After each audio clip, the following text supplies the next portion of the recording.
Ich bin der Matthias Buska. Und ich bin der Alexander Puskauer, Alex. Wir sind 23 Jahre alt und sind seit dem 4. Lebensjahr hier in Velden. Wie ihr vielleicht sehen könnt, sind wir Zwillinge und machen quasi alles im Doppelpack, so wie jetzt auch hier. Genau. Und wir ich- studieren beide überraschenderweise Rechtswissenschaften. Er aber In Wien, also ich studiere am Rödelkom in Wien. und ich in Linz an der JKU. Als Fernstudium. Ja, sonst zum Hobbys, spielen wir Fußball, Handball haben wir früher gespielt. Wir gehen gerne aus mit Freunden, Beachvolleyball spielen wir gern, Baden. Also eigentlich ist unsere Freizeitgestaltung nur von sportlichen Aktivitäten umfasst.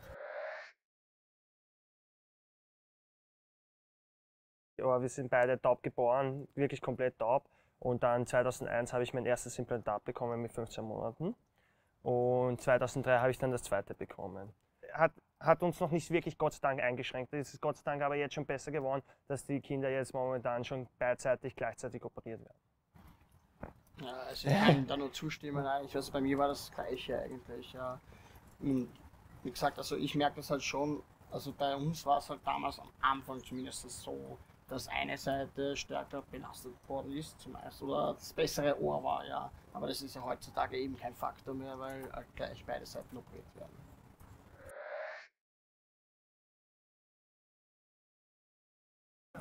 Also bei uns war es eigentlich so, dass wir im Kindergarten hatten wir tatsächlich einmal pro Woche einen eigenen Logopäden vom Kindergarten aus. Aber seit der Schulzeit sind wir einfach ganz normal ganz normal in der Klasse dabei gewesen, haben auch keine Sondersachen gemacht. Es war glaube ich nur einmal in der Volksschule für 1, 2 Wochen, dass wir Logopädie besucht haben wegen SS-Fehler und so weiter. Aber das hat jedes andere Kind, normal hörende Kind oft auch. Also nicht jedes, aber durchaus andere Kinder auch. Also das war nie ein Problem. Und dann sind wir einfach ins Gymnasium weitergegangen und haben eben 2018 die Matura fertig gemacht. Beide zeitgleich. Mhm. Und mittlerweile studieren wir in Wien und in Linz. Die erste Sache, die wir eigentlich getrennt gemacht haben, war eigentlich das Studieren anfangs, weil ich habe ein halbes Jahr vor ihm zu studieren angefangen.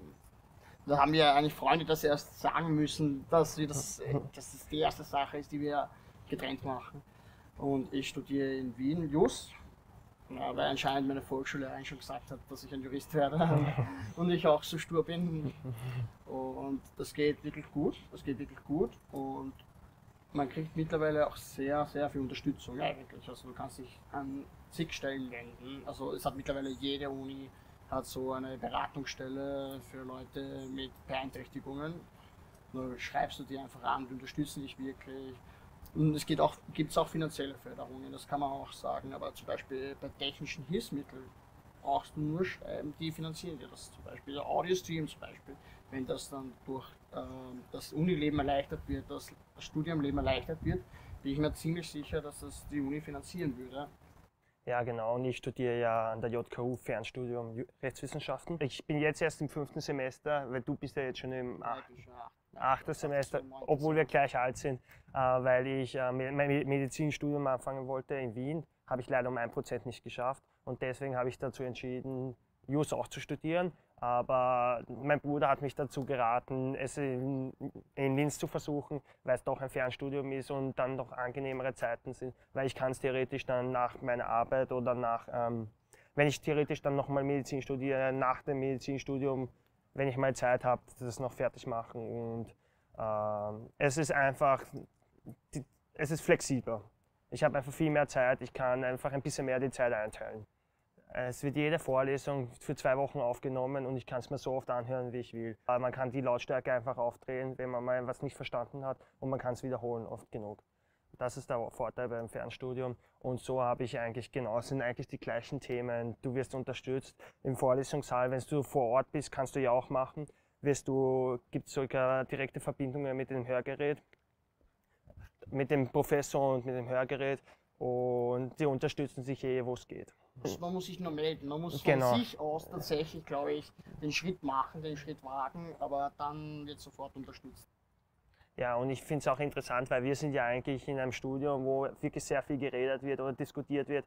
Und das gerade, weil extrem viele mündliche Prüfungen sind. Wir haben da ganz wenig schriftliche Prüfungen. Und das ist eigentlich überhaupt auch kein Problem. Da verstehen wir den Professor auch sehr gut. Auch über Zoom zum Beispiel, über mündliche Fernprüfungen.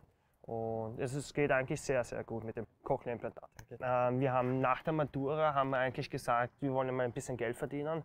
Und da haben wir dann begonnen im Sparen. Also weil wir freigestellt waren vom Grundwehrdienst Genau. Oder vom Zivildienst, sind wir ein halbes Jahr arbeiten gegangen, mal also mehrere Tage in der Woche, weil wir gesagt haben, wir warten schon einmal, welche Studien wir nehmen, weil viele Leute verschwenden da ein Jahr Zeit, treten wieder aus dem Studiengang. Und wir haben uns da die Geduld genommen und haben gesagt, ja, schauen wir mal. Und nach einem halben Jahr habe ich mich dann halt für Jus entschieden und dann sind wir halt auf Teilzeit runtergegangen auf 20 Stunden, dann 10 Stunden. Das war mittlerweile 4 Jahre, waren wir dann mittlerweile bei einer Arbeitsstätte arbeiten. Letzten Sommer habe ich auch ein Praktikum gemacht in einer Versicherung in Linz. Also das geht wirklich gut. Da muss man halt schauen, wie es bei den Studiengängen ist. Also bei mir, also gerade bei ihm ist es sicher noch besser mit dem Fernstudium, wo es noch flexibler ist, weil da arbeiten teilweise die Leute 40 Stunden. Aber ja, genau. wir kommen ganz gut zurecht, muss ich sagen. In meinem Fernstudium ist es eigentlich üblich, dass die Leute 40 Stunden, 50 Stunden arbeiten und das nebenbei machen. Es zieht sich natürlich, die Studiendauer natürlich raus, aber sie machen es oft fertig und es ist eine coole Sache eigentlich, dass auch wirklich Leute, die was im Berufsleben sehen, sogar noch theoretisch Rechtswissenschaften studieren können, ohne dass sie jetzt einen Zeitdruck haben und so weiter. Ja, und ich finde halt die Arbeit neben dem Studium auch so wichtig, weil Genau. du lernst ja nicht nur die Studenten kennen, du lernst dann auch erwachsene Leute kennen, die voll im Berufsleben stehen. Das ist ein anderer Gesellschaftskreis, weißt du. Also wir kriegen es eigentlich relativ gut hin. Ja. Wir haben halt natürlich den Vorteil, dass wir nicht wirklich, im Sparlager vor allem, dass wir nicht wirklich telefonieren mussten und so weiter. Nur halt musstest du mit dem Chef telefonieren, wenn ein Lebensmittel abgelaufen ist und so weiter zum Beispiel. Aber sonst hast du da nicht wirklich Probleme gehabt, weil du da doch selber gearbeitet hast. Jetzt, wo ich geringfügig arbeite, natürlich muss ich mit den anderen kommunizieren können und so weiter. Das ist kein Problem. Ich habe bis jetzt keine Jobs gemacht, wo jetzt wirklich Telefondienst angesagt war. Also es hat sich jetzt bisher noch nicht haben es noch keine Probleme bisher ergeben. Ich denke mal, das ist so, wie wenn eine Person neu anfängt im Beruf oder im Job. Es braucht vielleicht eine Zeit, bis sich einarbeitet, aber dann ist es, glaube ich, ganz normal wie bei jedem anderen. Wir haben 10 eigentlich zum Fußballspielen angefangen, aber da war ja die interessante Sache, dass unser Vater eigentlich am Anfang nicht wollte, dass wir Fußball spielen, weil er Angst gehabt hat, dass irgendwas mit dem Cochlea-Implantat passiert. Das war damals einfach unüblich. Es war damals einfach unüblich, dass du mit Cochlea-Implantat Sport gemacht hast. Seitdem spielen wir eigentlich Fußball und mittlerweile noch immer. Ja. Und sind auch dieses Jahr aufgestiegen sogar tatsächlich. Genau. Und mein Vater hat eigentlich jetzt auch keine Probleme mehr gehört von irgendwelchen Cochlea-Implantaten. Der freut sich sogar, Fußball spielen. Genau. Genau. Auf das Match freut er sich immer besonders am Wochenende. Ja. Und wir haben auch 9 Jahre Handball gespielt nebenbei. Das heißt, das waren schon sehr intensive Sportarten, wo dann natürlich sehr viel geschwitzt wurde, aber das Cochlea-Implantat hat eigentlich überhaupt kein Problem. Musik hören wir eigentlich. Jetzt ist ja das Coole, dass wir das Upgrade bekommen haben, der Sonne 2, da ist ja der Audio-Stream dabei. Eigentlich höre ich jetzt nur mehr mit dem, zum Beispiel im Fitnessstudio, da glaubt jeder, ich höre ganz normal auf einmal, muss ich kurz das Handy ausschalten oder die Musik kurz stoppen, dass ich mich verstehe oder dass ich sie verstehe, weil ich ja die ganze Zeit normal Musik höre einfach. Und das ist dann schon richtig cool, wenn du vom Handy direkt in dein Sonne 2 Musik hören kannst.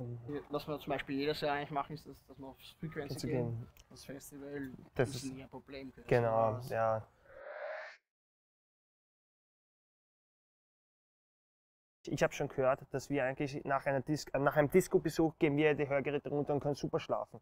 Leute, die was normal hören, die hören ja dann immer einen kleinen Ton, weil es ja wirklich immer laut war. Und das geht ja schon ein bisschen länger, das zieht sich schon ein bisschen länger hin und dann können sie halt nicht gleich einschlafen. Das ist halt natürlich schon unser Vorteil, dass wir dann gleich das Hörgerät runtergeben können und perfekt schlafen. Wir haben ja den Vorteil, dass wir jetzt mit 15 oder 20 jetzt genauso gut hören wie mit 80. Und ja, das ist dann natürlich schon ein Vorteil, wenn ich dann merke, bei anderen, die machen sich schon Sorgen, wenn immer das Gehör jetzt nicht mehr so gut ausgeprägt ist. Und, ja. Ja, und bei uns, wir können einfach ganz ruhig entspannen Ja. und warten, ob die Technologie noch immer besser wird, also dann noch ein Verbesserungspotenzial gegeben ist. Also Wir wissen ja noch nicht, was kommt. Es kann ja zum Beispiel sein, dass ein Dolmetscher zum Beispiel im Ohr im Hörgerät inkludiert ist, dass zum Beispiel jetzt als Sprache, wenn ich jetzt Deutsch rede, der andere auf einmal Japanisch versteht, wenn er auch ein Hörgerät hat natürlich. Und das wären natürlich schon Sachen, weil die Technologie hat sich ja sehr, sehr schnell entwickelt, gerade auch beim Hörgerät, beim Cochlea-Implantat. Und da kann ich mir schon sehr gut vorstellen, dass in den nächsten 20, 30 Jahren sowas auf den Markt kommt. Ja, ich würde mir das einfach auch so vergleichen wie mit den Handys, mit den ganzen, also wenn ein neues Modell rauskommt, kommen auch neue Funktionen. Genauso ist es beim Gerät auch tatsächlich. Also wir sind ja mittlerweile schon seit 22 Jahren eigentlich implantiert, auf einer Seite zumindest. Und es ist immer besser geworden. Ja. Also der Akkudauer, da gibt es eine App, Audio-Stream, alles Mögliche. Weißt du? Also vor 20 Jahren hätte man da nur zu träumen gewagt. Ja. Ja. Wir haben ja den Vorteil, dass wir diesen Sinn haben, der was eigentlich zum leichtesten zum Ersetzen ist. Wir sind jetzt nicht blind, wir haben da jetzt keine Probleme, kein Geruchssinn und so, aber wir haben den Sinn, der was wirklich mit einem Cochlea-Implantat sehr leicht zu ersetzen genau. ist. Ja.